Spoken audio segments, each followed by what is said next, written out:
Good morning, and welcome to worship with the community of the First Unitarian Church of Omaha. My name is Shari Woodbury, and I'm the minister here. And I want to give a special welcome to those who are visiting us for the first time, whether in person or online. First Unitarian Church of Omaha is a community of many genders and sexualities, a community of diverse cultural and racial and class backgrounds, a community of varied abilities and gifts, as well as all ages. Some here find inspiration in the great books, others in the great outdoors, and others still in great conversations, often with one another. Whoever you may be, we welcome you to bring your whole self into this community. We acknowledge and honor that where we meet for worship as the First Unitarian Church of Omaha is the land of the Omaha Oto Nations, and that Indigenous people in the greater community have become marginalized and made invisible. May we recognize their presence among us and work with them to resolve the issues of poverty, displaced children, and murdered and missing Indigenous women, the MMIW. This morning, we will continue to explore our October theme of cultivating relationship, considering today the promise of belonging to one another in community. Let us arrive now more fully as we listen to the prelude.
Call to worship from Starhawk.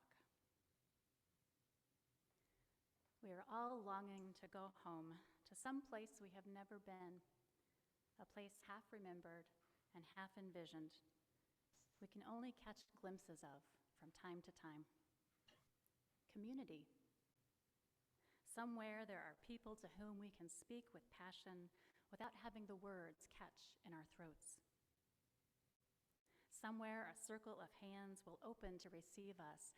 Eyes will light up as we enter. Voices will celebrate with us whenever we come into our own power. Community means strength that joins our strength to do the work that needs to be done. Arms to hold us when we falter. A circle of healing.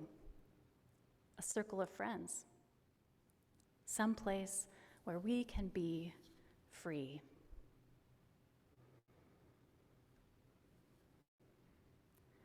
This morning, Nellie Chenoweth will light the flame of community for us here in the sanctuary. Those at home, if you have your own chalice or candle, you may wish to light it as well.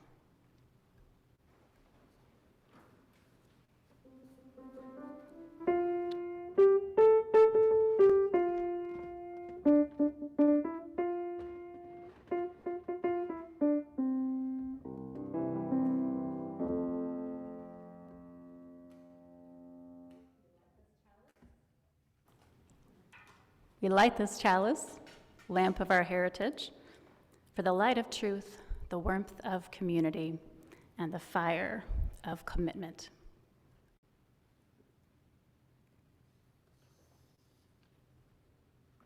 Thank you, Nellie. And we are bringing back the time for all ages, which we haven't had for a few weeks when the younger children were outside for RE. We've come back in now, and Christina Strong and the kids will join us for this story. And Stan, would you mind popping out and just sticking your head around the corner and see if you see her?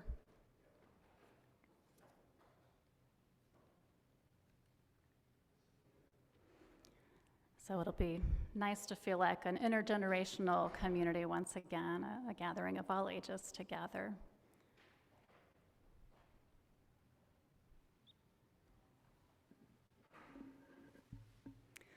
And while she's making her way, let me mention for those who haven't been to in-person worship that we've started using these sheets to collect your joys and concerns. When you come in, you can fill one out and just give them to an usher if you want to have a joy or concern shared. And Christina, thank you. Is my mic on? Yes? Okay. So today's story is called The Agreement, and the characters in our story are bear people. Okay, Shari, you can hand the bears to Shari. And the salmon, Pele, can you put the salmon actors up here for me? Thank you. And a river. So, DJ and Robbie, were you going to help hold the river? Pele, we might need another person on a corner for this too. So it doesn't have to be a huge river, so we can leave it sort of folded like that. Can you hold this side? And if you could each grab a corner and spread out. It's a really noisy river, so hopefully it's not too close to my mic. Okay, and I will handle the salmon. One time, before there were any people walking around this valley, there were bear people. Bear people. They had an agreement with the salmon. We're just agreeing. It's okay. The salmon would come upriver every fall, and the bears would acknowledge this and take what they needed. This is the way it was with everything. Everyone lived by certain agreements and courtesies. So if my bears can be ready to receive some salmon, just as much as they need. All right, salmon, go down, upriver. Thank you. All right, the river will be noisy again in just a minute. But the salmon people and the bear people had made no agreement with the river.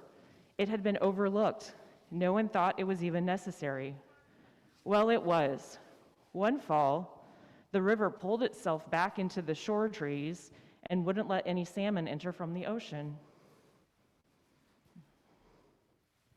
Whenever they would try, the river would pull back and leave the salmon stranded on the beach. There was a long argument. Argue, argue. River, argue. A lot of talk. Finally, the river let the salmon enter, but when the salmon got into this country where the bears live, the river began to run in two directions at once, north on one side, south on the other, roaring, heaving white water and rolling the big boulders up on the banks. Then the river was suddenly still. The salmon were afraid to move. The bears were standing behind the trees, looking out. The river said in the middle of all this silence that there had to be an agreement. No one could just do something or whatever they wanted. You couldn't just take someone for granted. So for days they spoke about it. The salmon said who they were and where they came from. And the bears spoke about what they did, what powers they had been given.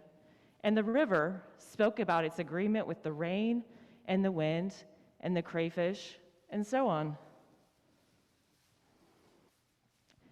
Everybody said what they needed and what they would give away. Then a very odd thing happened. The river said it loved the salmon. No one had ever said anything like this before. No one had taken this chance. It was an honesty that pleased everyone. It made for a very deep agreement among them. Well, they were able to reach an understanding about their obligations to each other, and then everyone went their way. This remains unchanged. Time has nothing to do with this. This is not a story. When you feel the river shuddering against your legs,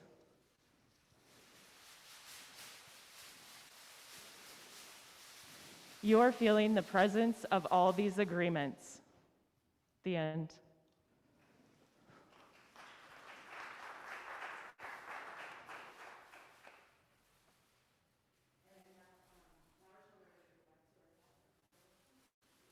Thank you all for helping tell that story about the agreement of the salmon, the bear, and the river. At this time, we'll have an eighth principle moment, and Mark Laskatoff will share the moment this morning.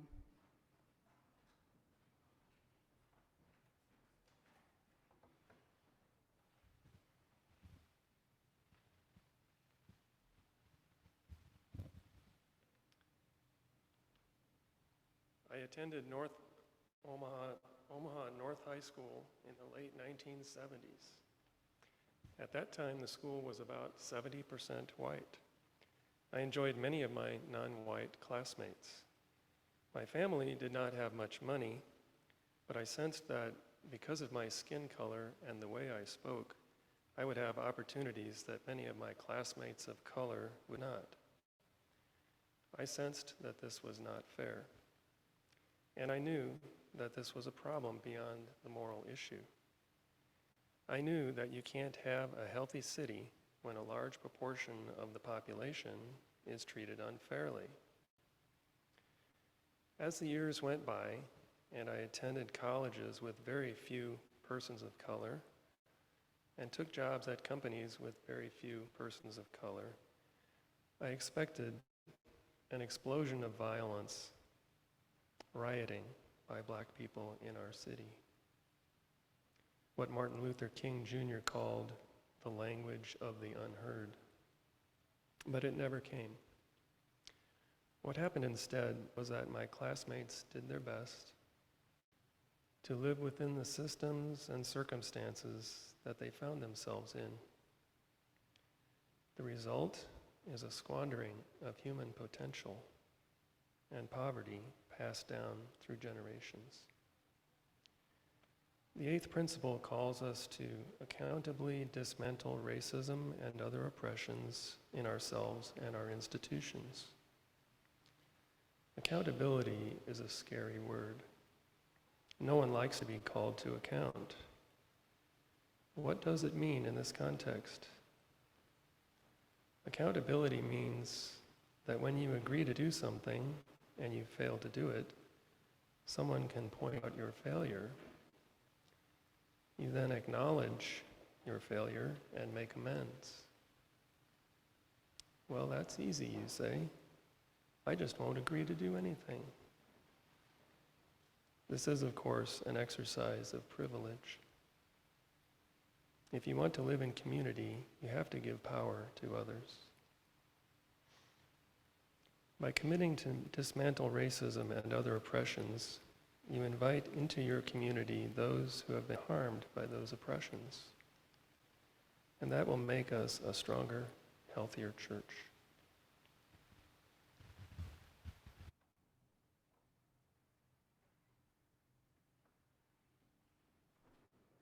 Thank you, Mark. We come to a time in our service for care and centering. Reaching out with your joys and concerns draws our community closer together. It gives people a chance to share in the joys of something many of us could use these days, and also to lighten the load for one another when you're facing challenges. I've got one that was submitted before the service by paper and a few that came in online. For folks on Zoom, we continue to check the chat for joys and concerns, so feel free to submit one that way now, and I'll lift it up as well. Harriet Major and James and Sandy Major share, we're very concerned about our good friend Bill Clark, who was having very serious surgery last Tuesday, and his partner Craig Pike, who was overwhelmed with anxiety. So let's send our love to Bill Clark and Craig Pike and to the Majors who are concerned for their friends. Caben Thomas is grateful for the kind notes from friends from First Unitarian. He's now doing physical therapy, and he began working part-time again, hosting shows at Lincoln's NPR station. Thank you for your kind thoughts, say Caben and Mary. And I also want to mention that Nick Wigg has been facing some health challenges, and nothing COVID related, but let's send our good healing energy, prayers, love, whatever feels right to you, to send to Nick Wigg and his family as he recovers. And Denise Elaine shares, my son's family is struggling with decisions related to custody and what is best for my ADHD grandson. So our care goes out to that family. Let's see what's in the chat.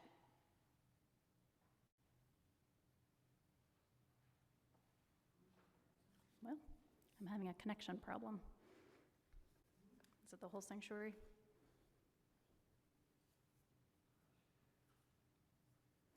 Well, I tell you what, I'm going to move into the contemplation time, and hopefully can check the chat after that for joys and concerns that have come in from our folks joining us from online.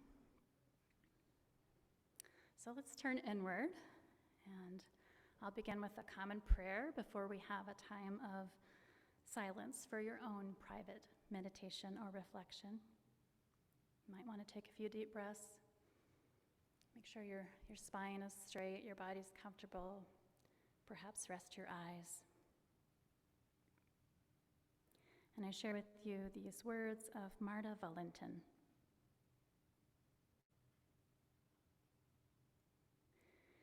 In gatherings, we are stirred like the leaves of the fall season, rustling around sacred trees, tossed hither and yon until we come to rest together, quietly, softly.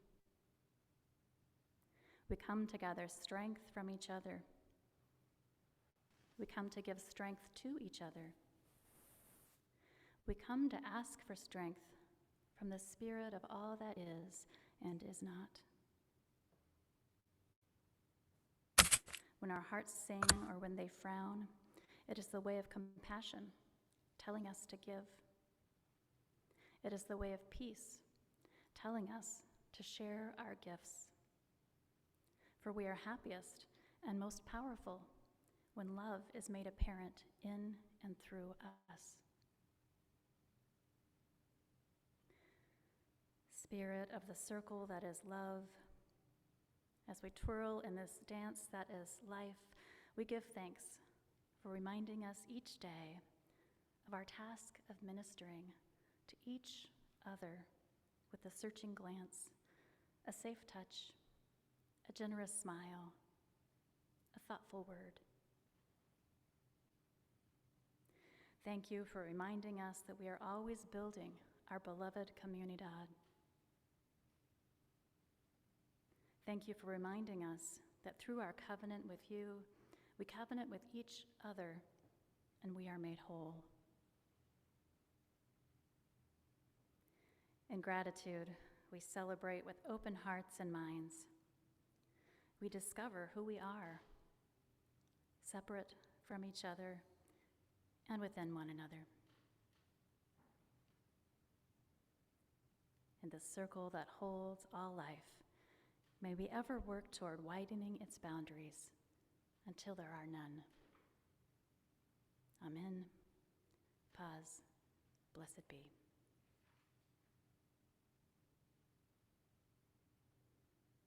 And now some time for your own reflection.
Our Share the Plate recipient for the month of October is the food pantry at Clare Memorial United Methodist Church, our sister church in North Omaha.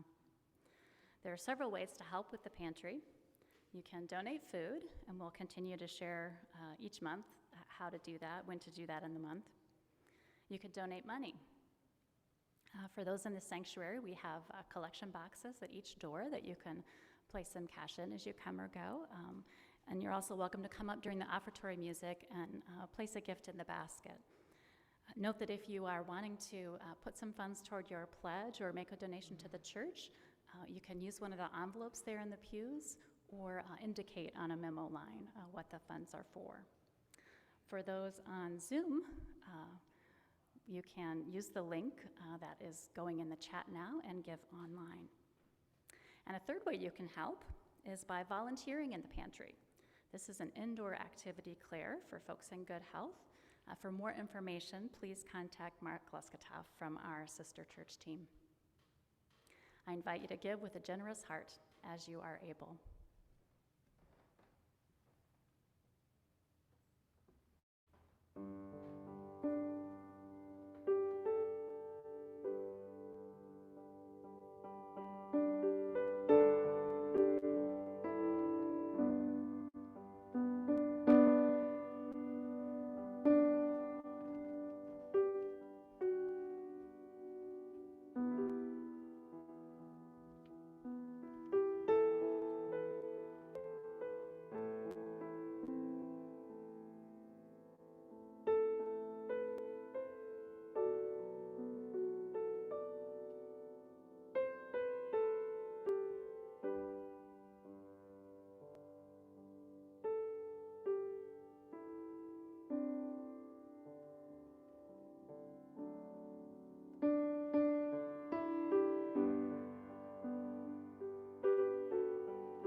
Okay, let me go backwards for a moment and catch up. We did have a few joys and concerns shared in the chat that I couldn't get because we lost Wi-Fi for a moment, but I have them here. Let's hear what we got from our folks on Zoom. Elaine Wells shares, I feel so happy to have a partner who teaches me acceptance and a positive attitude every day.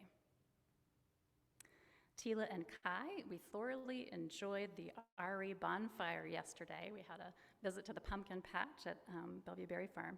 So thank you to all that helped with the organization of that event. Also, Friday is Kai's birthday. Happy birthday this week, Kai. We plan to go out as a family, which we rarely do since the pandemic. And Terry Lynn says, thanks to Sarah and Taylor for the work they did with the auction. Here, Taylor Schweitzer and Sarah Schweitzer and Taylor Eman. Let's have a round of applause for them, shall we? Yeah. If you stay through to the announcements, I'll let you know how much we made on the auction.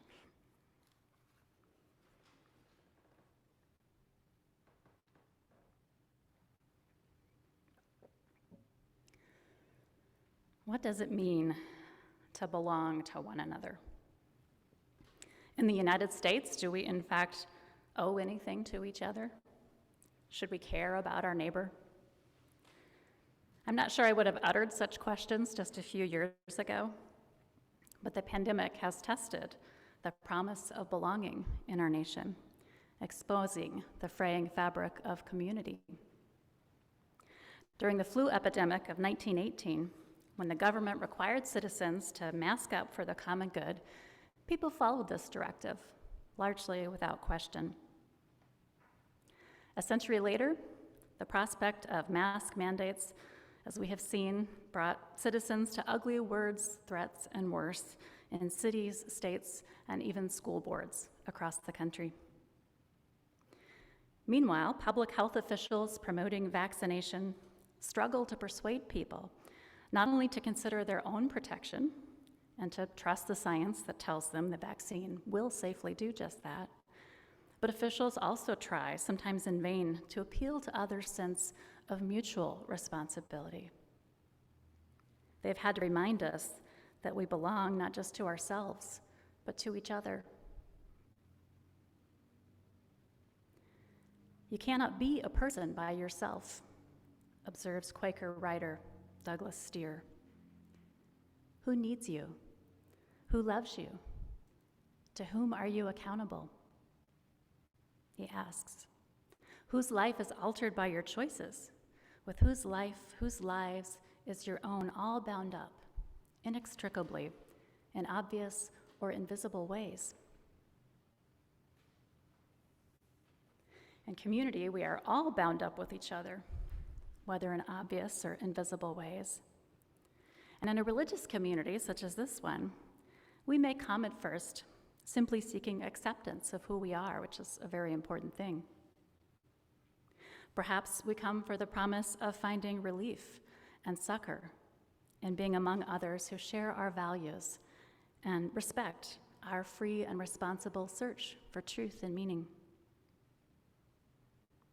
But belonging here also entails promises that we make to each other. Promises about the hard work of living into our liberal religious values. Like the promise to encourage one another in our spiritual growth. Like the promise to make real that word responsible in our search for truth and meaning. Right now, to fulfill the promise of belonging in this community includes such simple things as remembering to wear a mask inside the church. Let's all follow the guidance of our congregation's own public health brain trust, our COVID safety task force, and continue to mask, distance, and so on. While we remain in red or yellow level of risk, and we're still in red right now, that applies indoors, even to small groups of vaccinated adults who would prefer to be unmasked. And don't worry, if you forget your mask, we have extras throughout the church. Since we can't stay masked while eating, we are not eating indoors right now, so please plan accordingly when you're coming to the building. We do these things to protect the most vulnerable among us, including immune-compromised people, and we do have folks like that among our members and friends. We don't always know who is at risk, or if they will enter the building while we are here, or just after we have left. So this is really important. Having COVID guidelines at the church may be relatively new, but considering the needs of others is as old as our tradition. Like the bear and the salmon in the story we heard earlier, we Unitarian Universalists have always created agreements about how we will be together. Through the 17th century founders of our oldest New England churches, we have inherited the covenantal free church tradition. In a lecture series on the topic, Alice Blair Wesley asserts, the root idea of our entire tradition, the root idea is covenant. A covenanted free church, she says, is a body of individuals who have freely made a profoundly simple promise, a covenant. We pledge to walk together in the spirit of mutual love. She goes on, the spirit of love is alone worthy of our ultimate, our religious loyalty.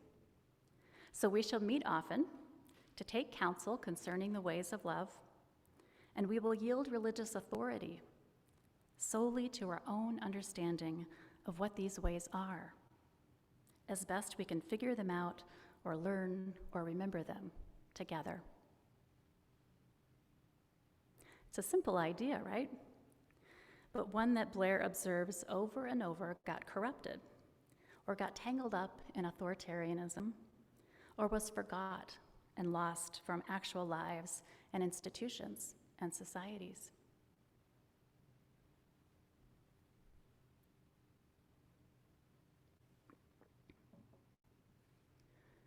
The spirit of love is a guide to everything we do as a church community.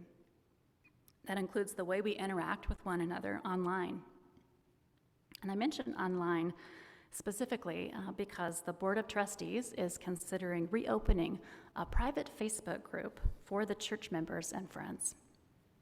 I understand the group was closed some time ago when the spirit of love was not present enough on that platform.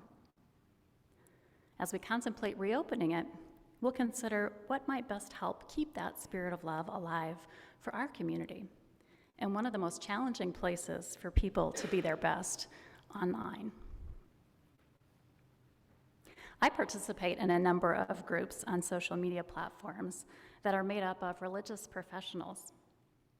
Those that have operated successfully for years ask participants to continue to be faithful to the same behavioral guidelines that apply when we are together in real life. For Unitarian Universalist ministers, that means the guidelines of the UU Ministers Association, which is comprised of a covenant and a code of conduct. Similar to our congregation's covenant of right relations, these guidelines express our commitment to interacting with one another with respect and care. Members of these minister colleague groups are human and make mistakes, like all of us do. I've witnessed people be supported to work through stumbles and come back into right relationship. It can be a beautiful, growthful thing. The opposite has happened too.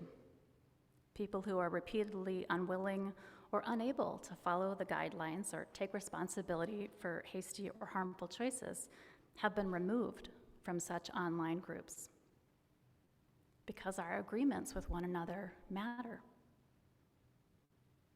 As the river taught the salmon people and the bear people, the river said, you can't just take someone for granted.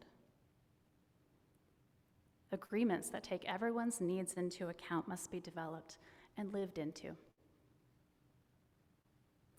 And that brings us back to a concept raised in the eighth principle moment earlier, accountability.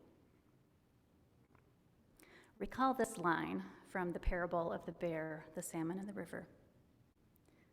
When you feel the river shuddering against your legs, you are feeling the presence of all these agreements.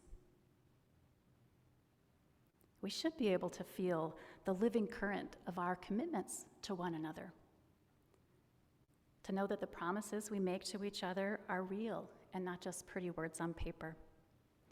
To know that the spirit of love is alive here in our own relationships with each other. I want to share with you some compelling questions and insights from blogger Mia Mingus in a post called Dreaming Accountability, Dreaming a Return to Ourselves and Each Other. Mingus writes, "What if accountability wasn't scary? It will never be easy or comfortable, but what if it wasn't scary? What if our own accountability wasn't something we ran from, but something we ran towards and desired, appreciated, held as sacred? What if we cherished opportunities to take accountability as precious opportunities to practice liberation, to practice love, to practice the kinds of people, elders to be, and souls that we want to be?"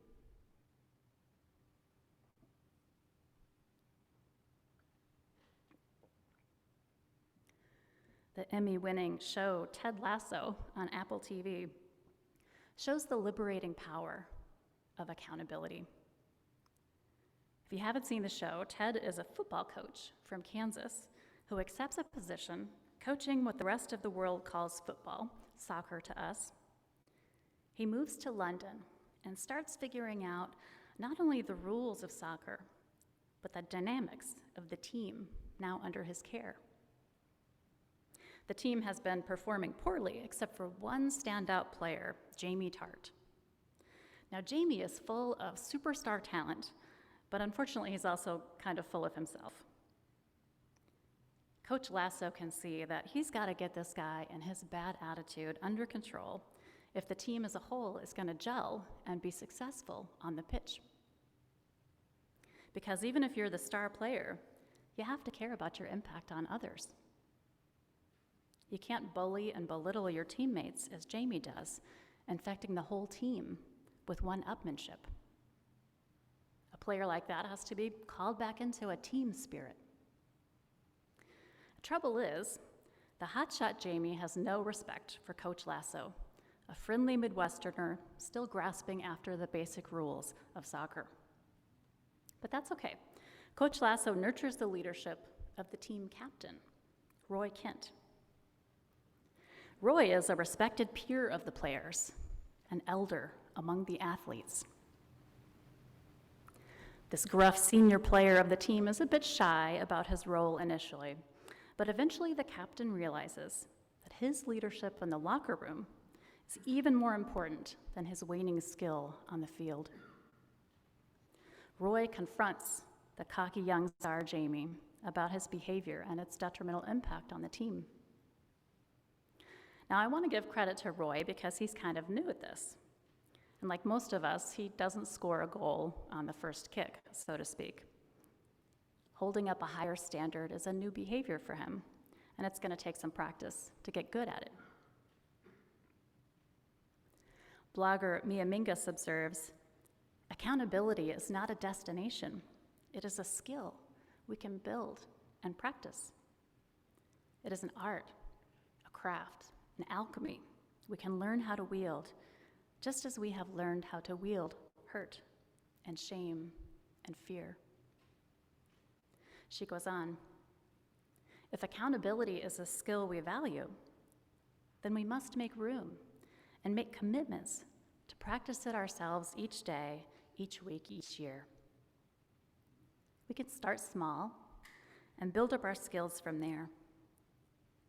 We can start with our everyday relationships and those closest to us, our families, our friends, our partners, our coworkers, the earth. We are practicing this in various groups of this church. Our religious education classes, like the kids who were just in here, have covenants, so our children are learning from the youngest ages that we have mutual expectations of one another that are based on our caring and belonging to one another. Core members of our church staff have a covenant we developed together. And last year, the Board of Trustees worked with me to develop a covenant between board and minister. It incorporates principles that might apply in any UU church, as well as some specific to our histories and aspirations. We have voiced commitments like to collaborate and respect one another's roles as board and minister as we make decisions for the church. On my part, to abide by the code of conduct and guidelines of the UU Ministers Association, striving to make this a ministry that is worthy of trust and that restores trust in the office of minister.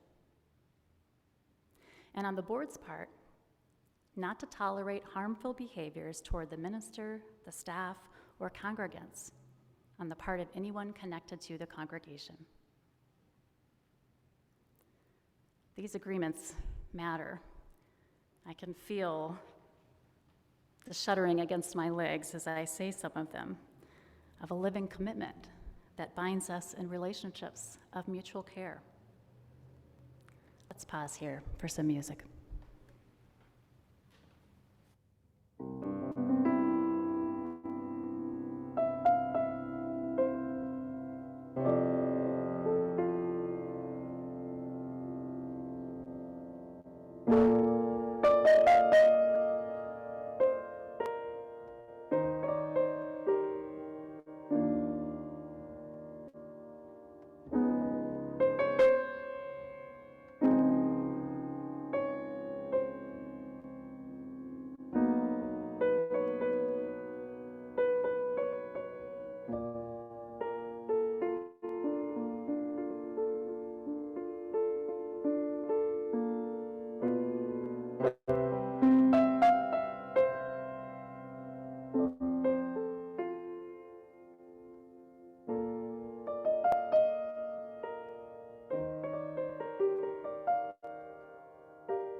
Accountability is not always easy.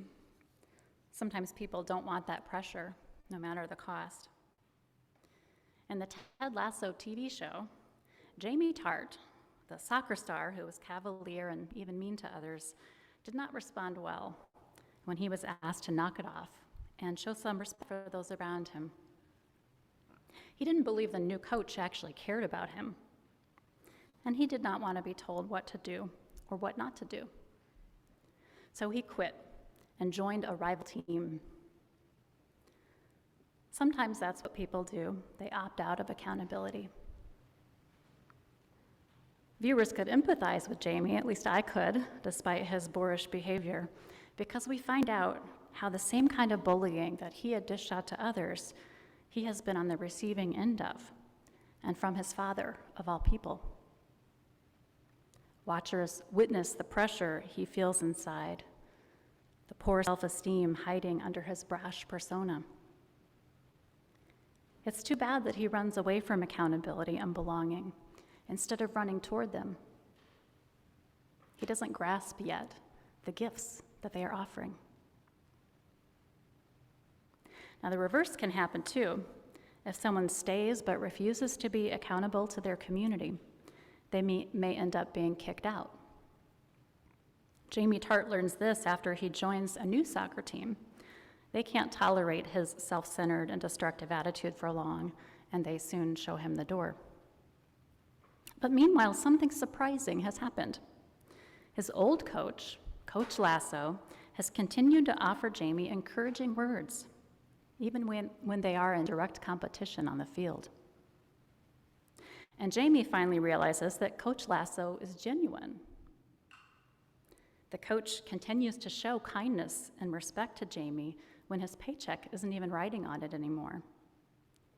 And you kind of see Jamie's heart crack open a bit and be touched by that caring. Recall the turning point of the salmon story.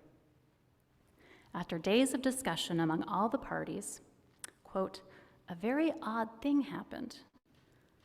The river said it loved the salmon. No one had ever taken this chance. It was an honesty that pleased everyone. It made for a very deep agreement among them."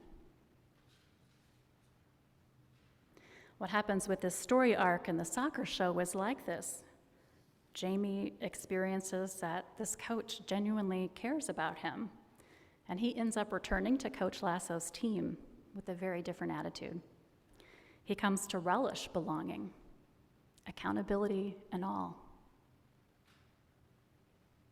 Blogger Mia Mingus asks, what if we embraced accountability as a reflection of our undeniable, incredible, tender humanity? As a magnificent example of what it means to be human and flawed and in relationship with one another. What if, she asks, we welcomed the quickening of our pulse and the beating of our hearts as signals of being alive and caring about what is most important to us, our relationships with each other?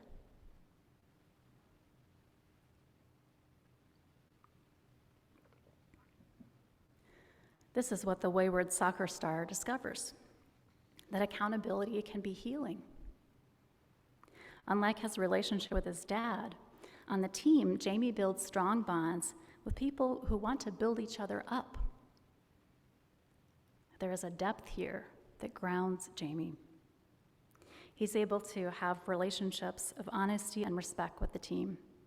Like the salmon and the bear with the river, Jamie no longer takes his teammates for granted, nor does he simply use them for his own purposes. In true community, you care about other people for their own sake. And by doing the hard work of accountability, by fulfilling the promise of belonging to each other, we can grow. Paradoxically, by committing to others, I can become more free. I want to return once more to Mia Mingus's profound questions. What if accountability wasn't rooted in punishment, revenge, or superficiality, she asks, but rooted in our values, growth, transformation, healing, freedom, and liberation? What if the work of accountability was held as so supremely sacred that people who got to practice it, truly practice it, were considered lucky, and those who had the honor of supporting it and witnessing it were also changed for the better from its power? What if we understand, she says, that no amount of tough love or punishment could ever hold a candle to the long and hard labor, fear, and pain of facing our demons and our traumas? What if we learned to desire the challenging and the transformative instead of the easy and the comfortable? After all, Mingus observes, comfort and transformation do not live on the same block. Transformation is what our Puritan ancestors were after. They came to this country to get away from top-down authoritarian control. They wanted to create a new kind of community. So they developed a bottom-up structure that we still practice today called congregational polity. It means that this unit right here, the church group, and even smaller groups within it, are the most important unit of our denomination. This is where accountability happens. This is where the potential for transformation lives. Now, I don't know about you, but what I'm looking for in a church community is more than comfort. I do need comfort sometimes. We all do, especially in times of trouble. And I believe a community can offer opportunities for both comfort and transformation. But I'm not willing to have only comfort at the expense of transformation. I'm not willing to have comfort as a form of escape from my own highest potential and my own deepest belonging in community. For me, this is what the endeavor of religion is all about, the transforming power of love. So where do we go from here in this church? Let us continue to build our skills and our stamina for the work of love. Let us continue to develop and live into our covenants with one another, so that inside this church and well beyond it, we can help to realize the promise of belonging for all, for ourselves, for others here now, and for all of those yet to come. May it be so. Amen.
In a spirit of love, let us faithfully live into the promises we make to one another, day by day, taking up the sacred practice of accountability.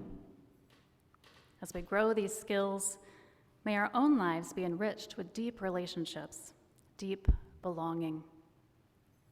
And may we be touched, individually and as a community, with healing, freedom, and transformation. So may it be. Amen. And if you lit a chalice at home, you can join me in blowing it out now.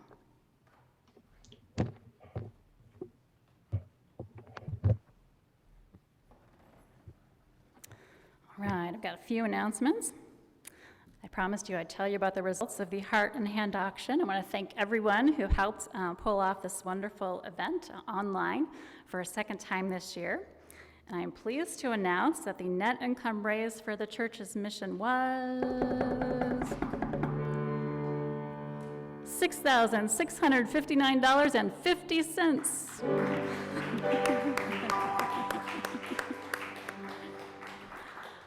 All bidder statements and donor receipts were sent out by email Friday night or Saturday. So if you didn't get yours, or if you have any questions, please contact the auction team, auction@firstuuomaha.org.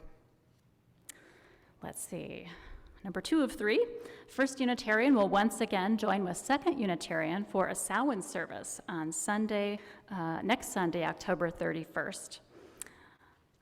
Loved ones who have recently died will be remembered during this time and will also reflect on the changes in our lives. We'll once again be reading a roll of the honored dead together. So everyone is invited to submit names of loved ones lost that you would like to have shared during that service. And we'll have this in the e-blast afterwards. It's the worship team at First UU Omaha or a contact from Second, Wesley Morris and Sloat, that you can send those to. And my last announcement, this is on behalf of the worship arts team, which met last week. You may have noticed I've been using my little Tibetan chimes I happen to have, which make a nice sound, but not quite as nice as a big resonant Tibetan singing bowl. So we're looking for a new singing bowl, which the old one has gone with some members to Colorado. If anyone has a lovely Tibetan singing bowl that you would like to loan or donate, or if anyone is interested in underwriting the purchase of a singing bowl, please talk to me or Douglas Lee Regier. Those are our announcements. Those on Zoom, stay on if you want to be in a breakout group. And those who are here in the sanctuary, it's a little rainy. Well, has the rain cleared off or is it still coming down?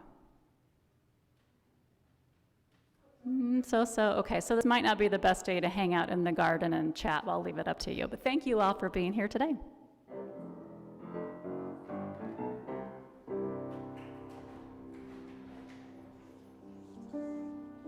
All right, folks on Zoom, if you would like to